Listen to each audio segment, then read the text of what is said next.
इस ज्ञान यज्ञ से लाभ उठाने का जो सुंदर मौका दिया, इसके लिए अरुण शाह जी के पूरे परिवार को हार्दिक अभिनंदन साधुवाद। श्रोताओं, 84 लाख योनियों में सबसे उत्तम और सबसे श्रेष्ठ यह मानव का तन बताया गया। कई जन्मों में पुण्य इकट्ठा होने के बाद मनुष्य का यह नर्तन शरीर मिलता है। यह नर्तन शरीर गढ़ने में सद्गुरु परमात्मा को 9 महीना 27 दिन लग जाता है। 9 महीना 27 दिन के बाद बच्चा का रूप धारण कर यह मानव का शरीर जब पाता है, उसमें सद्गुरु कबीर ने 5 तत्व, 3 गुण, 6 चक्र, 9 नारी, 72 प्रकोष्ठ, 5 ज्ञानेंद्रियां, 5 कर्म इंद्रियां के द्वारा यह मनुष्य का शरीर मिला। इतने तत्व और प्रकृति के द्वारा रचित इस शरीर का कोई न तो कोई मालिक होगा। जिस तरह से एक घर को चलाने के लिए एक मुखिया की आवश्यकता होती है, एक पंचायत को चलाने के लिए एक मुखिया का डायरेक्शन निश्चित है, उसी तरह से इस पंच भौतिक शरीर को डायरेक्शन देने वाला तो कोई न कोई इसमें है। उसका नाम क्या है जानते हैं आप लोग? उस डायरेक्शन देने वाला का नाम है मन। यह मन कभी आपको कहेगा दिल्ली चलो, कभी कहेगा बंबई चलो, कभी कहेगा मद्रास, कनाडा, अमेरिका जाओ। किसी बाजार में आपका मन ले जाएगा मिठाई के दुकान पर, तो कभी ले जाएगा सोना चांदी के दुकान पर, तो कभी ले जाएगा कपड़ा के दुकान पर। यह मन कहता है कि चलो मिठाई खा लेते हैं। मिठाई से संतुष्टि नहीं मिलती है इस मन को, तो कहता है कि चलो थोड़ा नमकीन खा लेते हैं, कुछ सोना चांदी खरीद लेते हैं। कभी आपने विचार किया इसका मन का स्वभाव कैसा है? इस मन का स्वभाव है मक्खी के समान। मक्खी कभी बिस्टा पर भी बैठती है, तो कभी आपके भोजन के थाली पर भी बैठ जाती है। नहीं, और वह बिस्टा पर से मैला पर से बैठ करके आती है, तो आपके थाली पर बैठती है तो क्या गंगा स्नान करके आती है? गंगा स्नान करके आती है? नहीं। आपके बगल में कोई आदमी साकट भोजन कर रहा है और आप वैष्णव उसके बगल में बैठे हुए हैं, तो साकट के पत्तल पर से भी यह मन नहीं विचार करेगा कि साकट के भोजन पर अभी हम स्वाद लिए हैं, तो वह वैष्णव के थाली में भी आ जाएगा। नहीं, उस समय आप लोगों को साकट वैष्णव का भेद मिटा देगा कौन? यह मन। यह मन जो है कभी कहेगा कि चलो शराब भी पी लेते हैं, नहीं, कभी कहेगा जुआ भी खेल लो, कभी कहेगा ताश भी खेल लो। नहीं, कहता है ना। इसलिए सतगुरु कबीर कहते हैं मन का कहा न कीजिए। मन जो कहेगा यदि आपने वह कर लिया तो कभी लात भी खिलाएगा, कभी भात भी खिलाएगा, कहीं चप्पल भी खिलाएगा तो कहीं थप्पड़ भी खिलाएगा। ये किसका मन है? एक कौन करवाता है? मन नहीं, मन कहता है कहने दीजिए, लेकिन तन को रखिए स्थिर तो मन अपने आप घूम करके आ जाएगा। नहीं, मन कहता है कि चलो चौक पर से पान खा करके आवे, पैर आगे बढ़ लेता है, लेकिन विचार कहता है कि नहीं पान मत खाओ, पान खाओगे डर खराब हो जाएगा, बच्चे देख लेगा पान खाते हुए तो कल से बच्चा भी सीख लेगा। बेटा के सामने बाप यदि खैनी खाता है तो 10 बरस 5 बरस के बाद बेटा भी खैनी खाना सीख लेता है। इसलिए घर के मुखिया को चाहिए बेटा बेटी के सामने कभी झूठ न बोलो, बेटा बेटी के सामने शिखर गुटखा न खाए, खैनी बीड़ी तंबाकू न खाए। यदि खाता है तो जिसका बड़ा भाई हो शराबी तो छोटा पिए तो क्या है खराबी। घर का मुखिया का मान सम्मान उसके कर्म के द्वारा गिर जाता है। नहीं, घर के मुखिया को जितना मान सम्मान मिलना चाहिए क्या मिलता है? उसका मुख्य कारण है उसका आचरण गलत है, घर के मुखिया का व्यवहार गलत है, रहन सहन अच्छा नहीं है, उसकी रहनी वृत्ति खराब है। और जब बेटा खैनी खाने लगता है तो बाप देख लेता है कि एक झापड़ मारता है।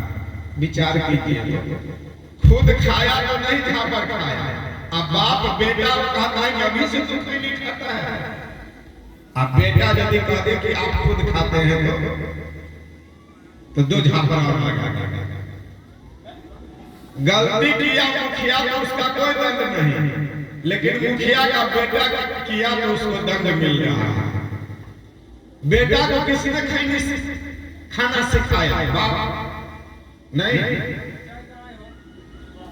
इसलिए हमारे सतगुरु कबीर कहते हैं कि भैया भजन भक्ति करने से पहले आदत को सुधारो, व्यवहार को सुधारो, भोजन को सुधारो, ड्रिंकिंग को सुधारो। तुम्हारा आदत बिगड़ा हुआ है, तुम्हारा व्यवहार बिगड़ा हुआ है, घर में इज्जत नहीं मिलेगा, बेटी पुतों तुम्हें सम्मान नहीं देगा, क्योंकि तुम्हारा व्यवहार ही गलत है, तुम्हारा रहन सहन ही गलत है। इसलिए हमारे सतगुरु कबीर कहते हैं आदत बुरी सुधार लो, बस हो गया भजन। आदत बुरी सुधार लो, बस हो गया भजन।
जा रहे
कि मन को कैसे हम कंट्रोल रखे। इसी बात को सदगुरु कबीर साहब ने प्रतिपादन किया कि आदत बुरी सुधार लो, बस हो गया भजन मन की तरह। तालाब में जब आप लोग ईंट फेंकते हैं तो उसमें तरंग उठता है, उसी तरह से आपके मन में भी तरंग उठता है, लहरें उठता है। वह तरंग कब कंट्रोल होगा, उसके लिए बुद्धि 3 प्रकार की है। बुद्धि, कुबुद्धि और सद्बुद्धि। कुबुद्धि के द्वारा मन कंट्रोल नहीं होगा, बुद्धि के द्वारा मन बस में नहीं होगा। सद्बुद्धि के द्वारा जब आपके पास सद्बुद्धि होगी तो मन बस में हो जाए। और मन बस में कब होगा? जब आपका विचार अच्छा होगा। आपका विचार कैसे अच्छा होगा? जब आपका संगत अच्छे लोगों से होगा। संगत पर जीवन में बहुत बड़ा प्रभाव पड़ता है। किसी मैकेनिक के साथ आपका संगत हो जाए तो आप अच्छे इंजीनियर बन सकते हैं। नहीं, किसी विद्वान के साथ आपका संगत हो जाए, रहन सहन हो जाए तो आप बहुत बड़े विद्वान बन सकते हैं। किसी नेता के साथ आप समय दीजिए, अधिक समय नेता के साथ गुजारिए तो आपका मन भी कहेगा कि चलो अब नेतागिरी कर लेते हैं। नहीं, ऐसा होता है। किसी गायक मंडली के साथ बैठिए तो धीरे धीरे आप कलाकार बन सकते हैं। यह किसका प्रभाव है? बोलिए, यह किसका प्रभाव है? संगत का। इसलिए हमारे सदगुरु कबीर कहते हैं, संगत से सुख उपजे, कुसंगत से दुख होय। कहें कबीर वहां जाइए जहां अपनी संगति होय। अकबर के दरबार में बहुत से लोग बैठा हुआ। अचानक अकबर की इच्छा हुई कि बगीचा की ओर टहलने के लिए जाऊं। बगीचा की ओर टहलने के लिए कौन कह रहा है अकबर को? बोलिए आप लोग। मन ध्यान से सुन रहे हैं आप, इसलिए आपने बात को पकड़ लिया। अकबर को कौन कह रहा है बगीचा की ओर चलने के लिए? मन। दो चार ठो साथी को लिया अकबर और चला गया बगीचा टहलने के लिए। बगीचा टहल करके जब सब आदमी लौट रहे थे तो एक कौवा आया और उसके सिर पर मंडराने लगा। मंडराते मंडराते, चक्कर काटते काटते, घूमते घूमते अकबर के सिर पर बीट कर दिया, अर्थात टट्टी कर दिया। अकबर ऐसे देखा, गुस्सा आया, तुरंत अपने दरबार में गया और मीटिंग बुलाया पूरे राज्य भर के लोगों से।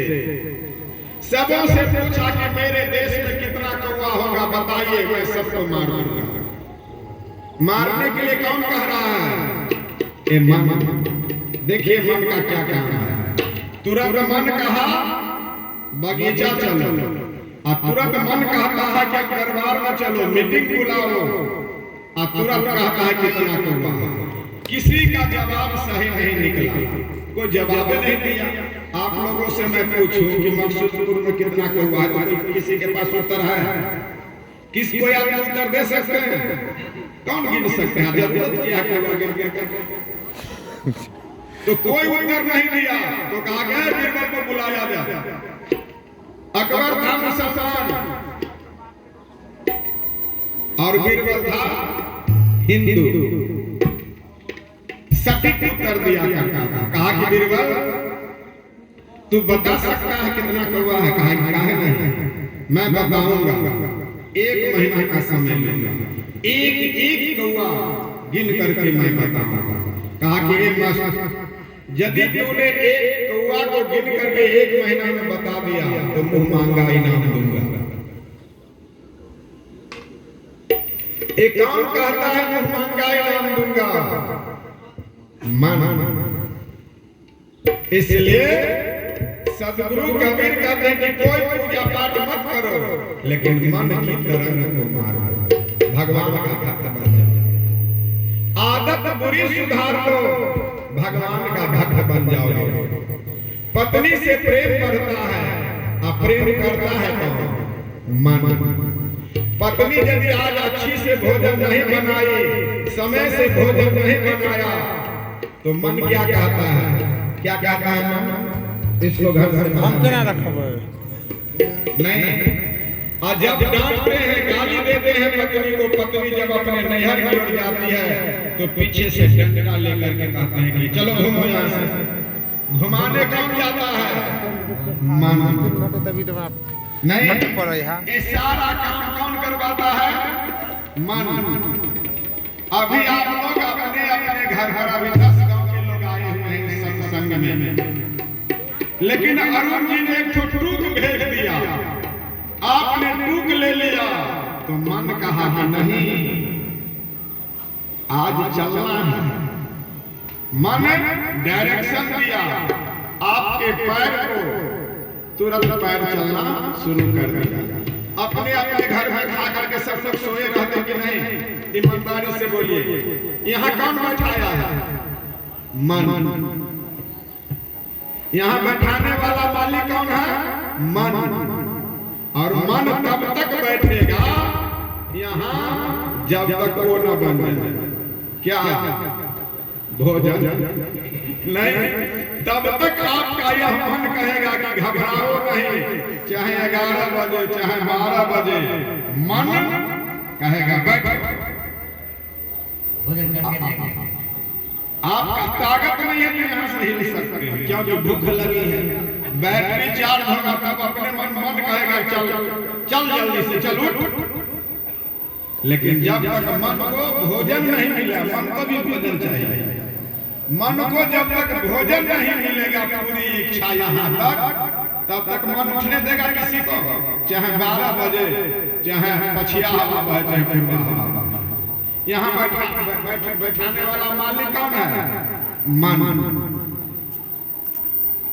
इसलिए इसी मन को भगवान श्री कृष्ण कहते हैं मन चंचलम कृष्ण।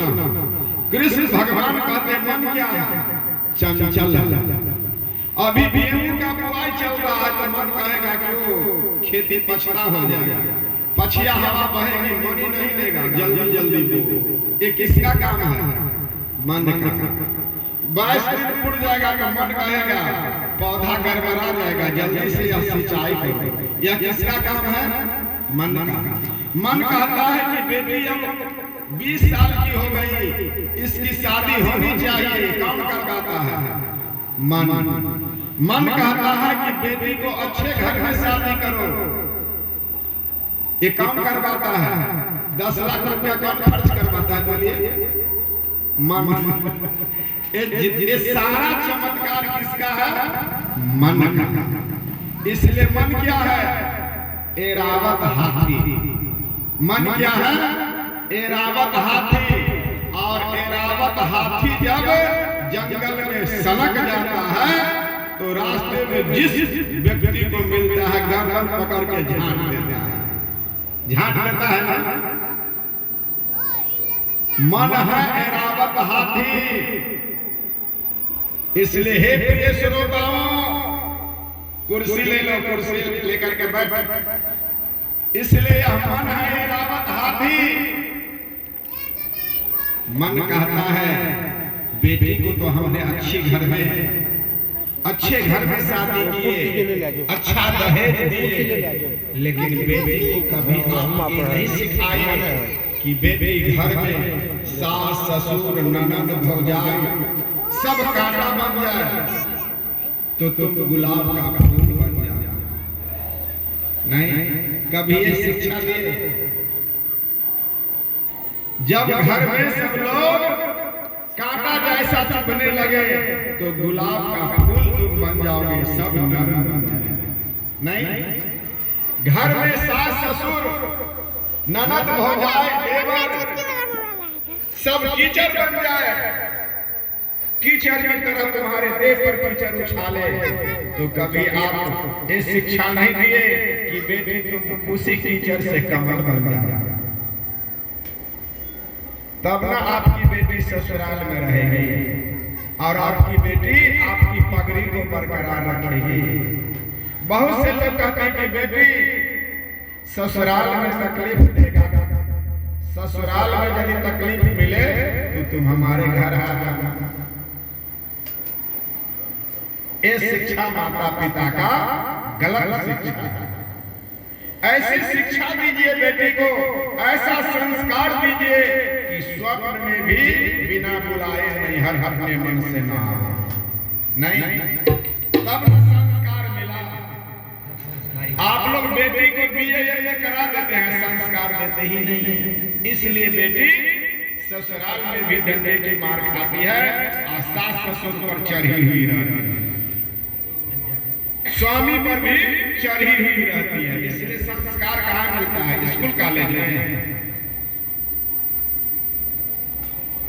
कि दरभंगा में समस्तीपुर मार्केट में संस्कार मिलता है? संस्कार आपके घर में है, और वह संस्कार देने वाला कौन है? माता पिता। लेकिन विचार कीजिए, यदि माता पिता ही यदि आचरणवान नहीं होगा, संस्कारित नहीं होगा, तो अपने बेटे बेटी को संस्कार देगा? इसलिए घर के मुखिया आचरणवान होना चाहिए, चरित्रवान होना चाहिए। चित्र की पूजा कभी मत करो, चरित्रवान की पूजा करो। सदगुरु कबीर चरित्रवान था, भगवान राम चरित्रवान था, आज उनकी पूजा होती है नहीं। इसलिए हे प्रिय श्रोताओं, जिस घर में माता पिता चरित्रवान हैं, जिसका व्यवहार अच्छा है, रहनी वृत्ति अच्छा है, उसका नकल उसका बेटा बेटी पोता पोती और अगल बगल के समाज भी कहता है, वाह क्या इसका चरित्र है, क्या इसका व्यवहार है। नहीं, इसलिए घर का मुखिया यदि सुधर गया तो बेटा बेटे को वह दूर दिन नहीं देखना पड़ेगा कि वह ना सुधरे, वह सुधर ही। आइए एक भजन का आनंद लीजिए।